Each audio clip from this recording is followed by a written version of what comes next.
എന്താ പെൻസിൽ? ഞാൻ എന്ത് ചെയ്യാനാ? നീ അതുപോലെ കാണിക്കുക. എനിക്കറിയില്ല.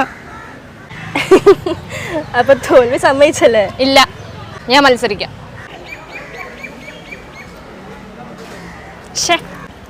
ഇപ്പൊ നിങ്ങൾ തോറ്റു. ഇനി നിങ്ങളുടെ 500 രൂപ എനിക്ക് സ്വന്തം. ഞങ്ങൾ തോറ്റില്ലേ, ഇനി കാണിക്കുന്നില്ല ട്രിക്ക്. അയ്യോ, അത് പറ്റത്തില്ല. അതെന്താ നീ കാണിക്കാത്തെ? അത് കണ്ടുപിടിക്കണം. അത് നിങ്ങളാ കണ്ടുപിടിക്കേണ്ടത്, ഞാനല്ല അത് കാണിച്ചു തരേണ്ടത്. ഇതെന്താ സംഭവം?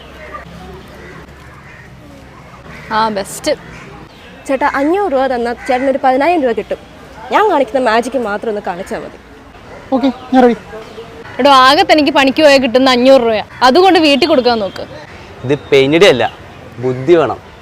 ഇത് ഞങ്ങൾ രണ്ടുപേരും കൊണ്ട് നടക്കുന്നില്ല. പിന്നെയാണ് കൂലിപ്പണിക്കാരനായ താൻ. എന്തായാലും ഞാനും നോക്കട്ടെ. ഇയാളോടൊന്നും പറഞ്ഞിട്ട് കാര്യമില്ല, പോയി അനുഭവിക്ക്.